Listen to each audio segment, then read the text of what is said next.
Baakiyalakshmi serial நாடகத்தில் restaurant விஷயத்தில் கோபி உதவ முடிவு எடுத்தது ஈஸ்வரிக்கு ஒரே சந்தோஷமாக இருக்கிறது.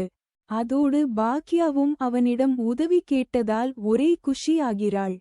செழியன் இனியாவை உட்கார வைத்து மறுபடியும் 2 பேரும் சேர்ந்துடுவாங்க.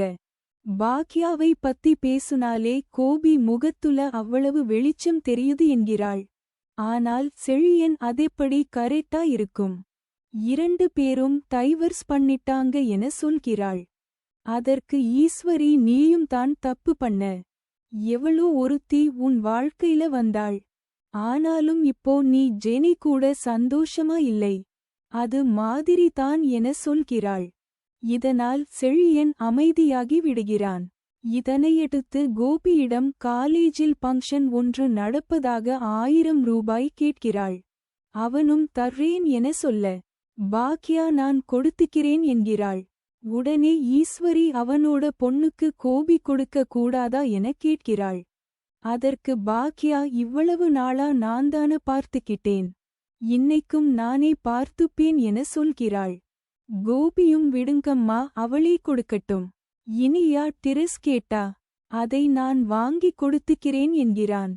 அப்போது மயு வந்து நான் டிராயிங் போட்டில வின் பண்ணிட்டேன் என சந்தோஷமாக சொல்கிறாள். அதற்கு அவன் உனக்கு என்ன கிஃப்ட் வேணும் என கேட்கிறாள். அவள் எதுவும் வேண்டாம் என சொல்ல, ஏதாவது கேட்டே ஆகணும் என்கிறான். அவளும் பவுச் ஒன்று வாங்கி தருமாறு கேட்கிறாள். இதனையடுத்து கோபி டிரஸ் மாத்திட்டு வருவதாக சொல்லி மாடிக்கு போகிறான். அவன் போனதும் ஈஸ்வரி, எதுக்காக நீ கோபிக்கிட்ட எதையாவது கேட்டு உயிரை வாங்குற? வார்த்தைக்கு வார்த்தை டாடி டாடின்னு சொல்லிட்டு இருக்கு.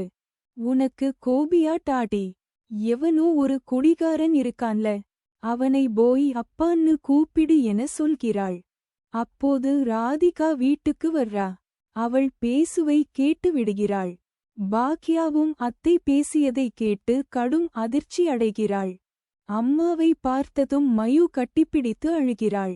உனக்கு ஏதாவது வேணும்னா நான் வாங்கி தருவேன்ல, வா நம்ம கடைக்கு போகலாம் என சொல்கிறாள். அப்போது கோபி அங்கு வர்றா. அவனிடம் நாங்க போயிட்டு வர்றோம் என சொல்லிவிட்டு கிளம்புகிறாள்.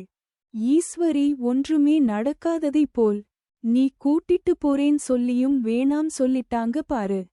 நீ இனியாவை கூட்டிட்டு போ என சொல்கிறாள். அவனும் கிளம்புகிறான். அதனைத் தொடர்ந்து பாக்கியா அவளிடம் நீங்க பண்ற எதுவும் சரியில்லை.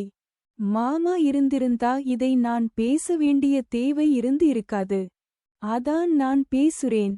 குழந்தைங்கள் மனசை நோகடிக்கிற மாதிரி பேசுறது சரியில்லை என சொல்கிறாள். ஈஸ்வரி இதைக் கேட்டு அழ ஆரம்பிக்கிறாள்.